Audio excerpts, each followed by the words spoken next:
Shalom, shalom les bien-aimés de Dieu. Je bénis le Seigneur pour la grâce de vie qu'il nous accorde en ce jour.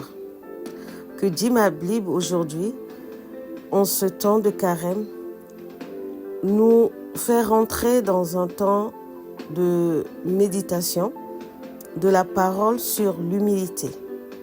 L'humilité est une attitude de vérité à l'égard de Dieu, des autres et de soi-même. Elle s'oppose à l'orgueil, à la suffisance et à l'arrogance. Je lis dans ma Bible, dans Éphésiens 4, le verset 2.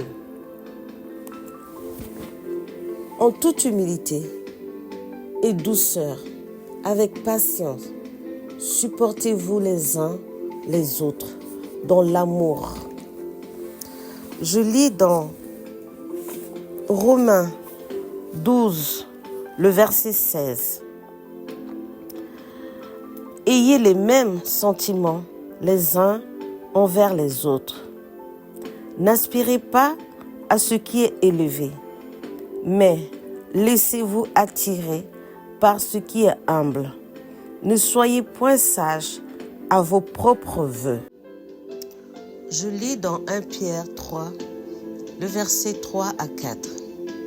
Que votre parure ne soit pas une parure extérieure, cheveux, tresses, ornements d'or ou vêtements élégants, mais plutôt celle intérieure et cachée du cœur, la pureté incorruptible d'un esprit doux et paisible, qui est d'une grande valeur devant Dieu. Je lis dans Proverbe 29, le verset 3. L'orgueil d'un homme l'abaisse, mais celui qui est humble, l'esprit obtient la gloire. Je lis dans Chroniques, 2 Chroniques 7, le verset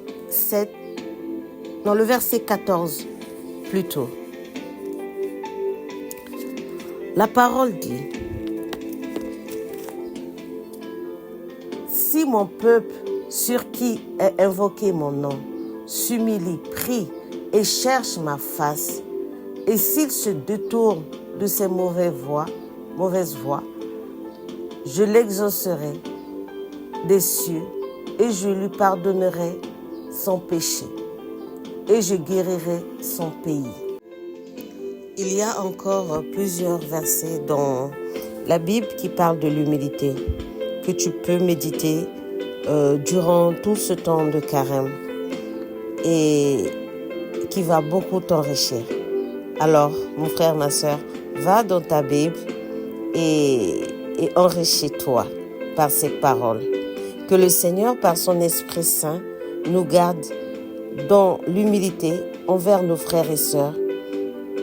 Allez vers eux avec beaucoup d'humilité, avec beaucoup d'amour et la compassion qui sera notre thème du prochain que dit ma Bible. Que Dieu vous bénisse, qu'il vous garde toujours dans sa présence. À très bientôt, que dit ma Bible.